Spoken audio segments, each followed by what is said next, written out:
August মাসের 1 তারিখে আমার বাবা আমাদেরকে ছেড়ে চলে যায়।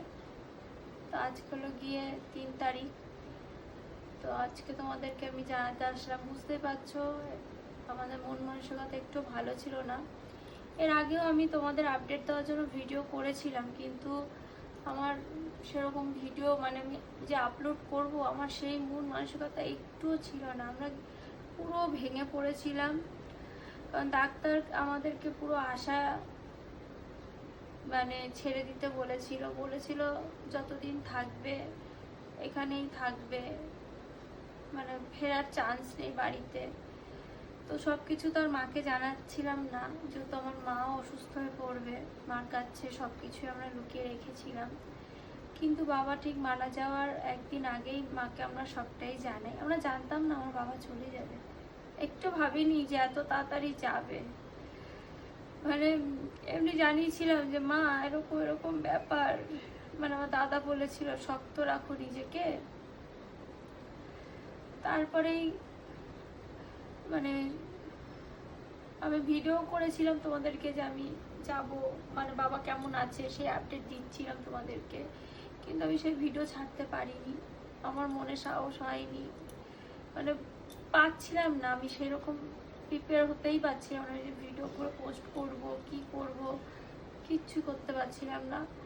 তো যাই হোক, তো ওরকম 1 তারিখে এরকম একটা খবর আসে। আমি তখন বাড়িও ছিলাম না। তার মধ্যে আমার তোজোর খুব শরীর খারাপ ছিল, 3 দিন টানা জ্বর। মানে আমার বাবা মারা যাওয়ার আগের দিন থেকেই ওর খুব জ্বর, 103-104 জ্বর ছিল আমার তোজোর। এখনো ভালো আছে। তো ওর জন্য ডাক্তার দেখাতে গেছিলাম, ওখানে বসে আমি খবরটা পাই। তারপর তো বুঝতেই পারছো সব কাজকর্ম তো আমাদের থাকে। তাই তোমাদের যেহেতু আমি বাবার সে সময় সবটা শেয়ার করেছি, আমার বাবা কেমন আছে, মানে আমার বাবা ভালো নেই, সেগুলো শেয়ার করেছিলাম।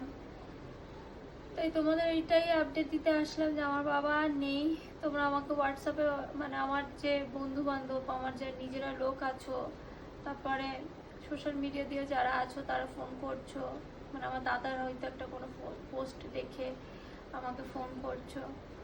আমি ফোন ধরে ওই একই কথা আমি বলতে পারছিলাম না, কন্টিনিউ আমার ফোন আসছে, আমার ভালো লাগছে না ওই কথাগুলো বলতে। আমি এখন মনে অনেক সাহস জুগিয়ে আসলাম ক্যামেরার সামনে কথাগুলো বলতে, যে আমার বাবা নেই। তোমরা এখন আমার বাবার যেখানেই থাকুক সেখানে যেন খুব ভালো থাকে, সেটাই সুস্থ কামনা করো। আর আমাদের